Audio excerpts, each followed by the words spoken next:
Let's rock, baby.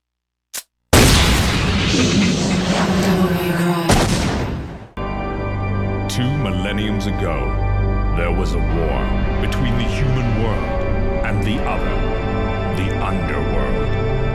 But somebody from the underworld woke up to justice and stood up against this legion alone. His name was Sparda. Later, he quietly reigned the human world and continued to preserve harmony until his death. He became a legend, the legendary Dark Knight, Sparda.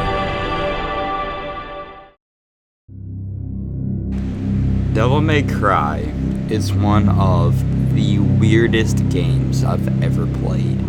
Now, the reason for this is because of just the atmosphere.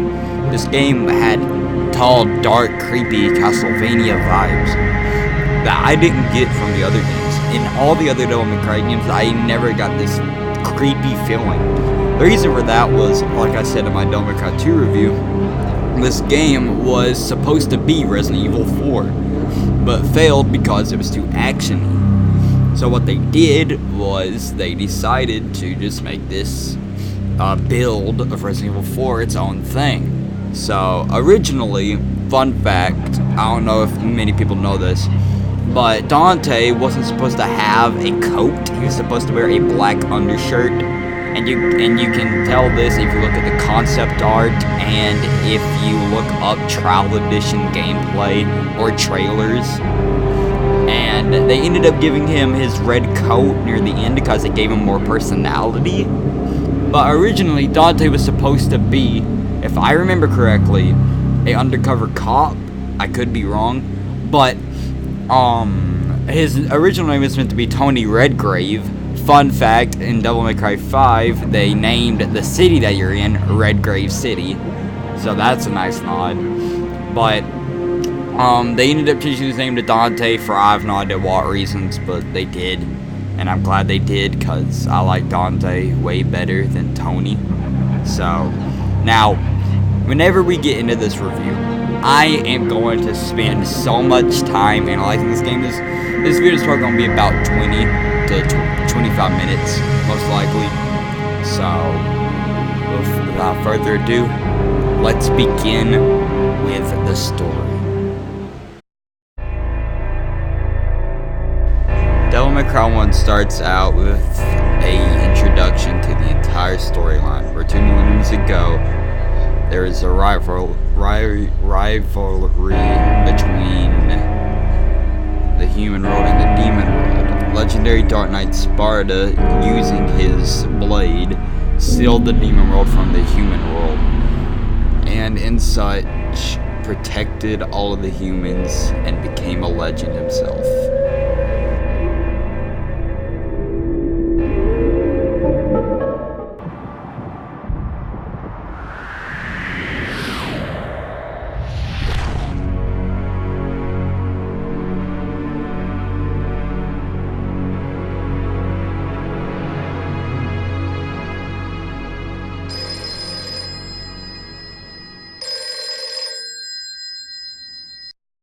Devil May Cry.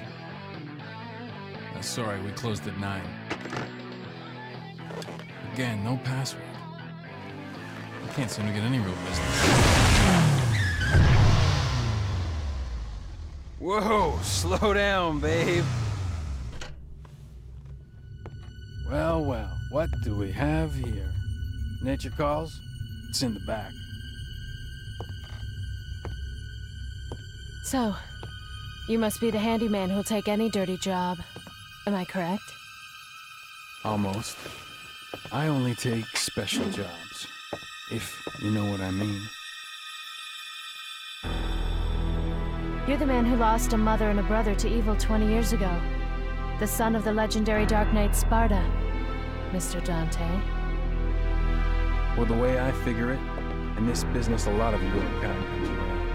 And if I kill each one that comes, eventually I should hit the jackpot sooner or later. In that case, you should be used to this sort of thing.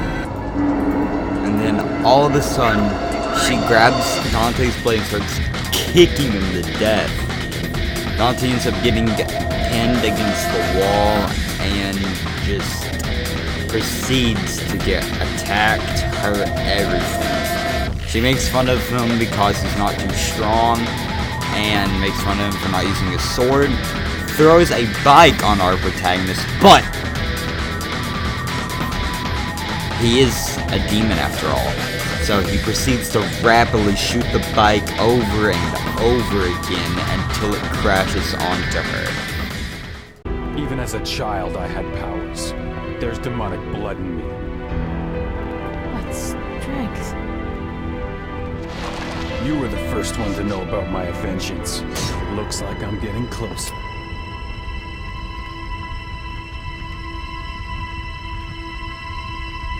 It seems that way, but I'm not your enemy. My name is Trish. I came here to seek your help, to put an end to the underworld. What?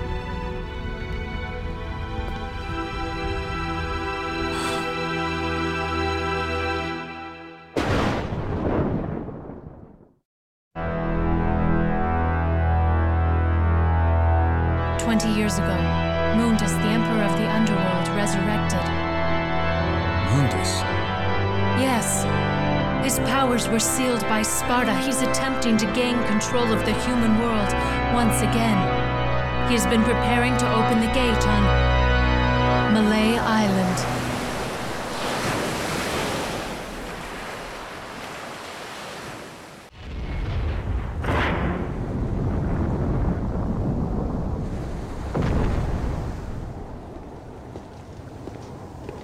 The castle is above this cliff. Come on, let's go! Ha!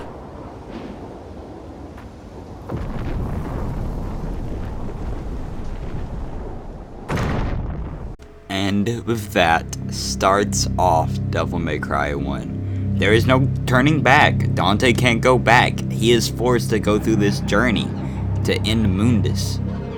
So, this is just one of my favorite intros in all the Devil May Cry games. It starts you out, no enemies. There's no enemies for the first like 15-20 minutes. It's just all this ambience and like it gets to you. I don't know if you understand what I'm saying, but like, it gets to you. The ambience, the sounds, everything. It can creep you out. And we're not even in the castle yet. But this game has so many secrets. If you jump up here, you can get yourself a gold orb. There's a gold orb that was back there. There is just so much stuff in this game, and it's crazy. But the castle is where it gets real good. And this starts the journey of Devil May Cry 1. This mission is just so good. It introduces you to the game, the combat, everything. But you're in this big castle room with nothing but red orbs around. There's no enemies, no nothing. You can just relax, grab some orbs, get ready for the journey. And that's what I like. It's preparing you for what you're going to get into. And that is what I like so much about it. The ambience, the soundtrack, everything. It can creep you out. But at the same time, it's so good that you'll want to continue. Like, and I was about the age of 6 when I played this game. I was the age of 6. The music in this room has scared the crap out of me. The entire castle, everything scared the crap out of me. The enemies, the castle, everything. This game was terrifying. And that's what I like so much about it. Devil May Cry 2, Devil May Cry 3, all those other games aren't scary. This is the only scary Devil May Cry game, and it's great. It shows how terrifying it was, and it shows that it was going to be a Resident Evil 4 game. But this is just, it's amazing. I love the atmosphere, and take a listen, take a listen. This is what plays in this room. Take a listen.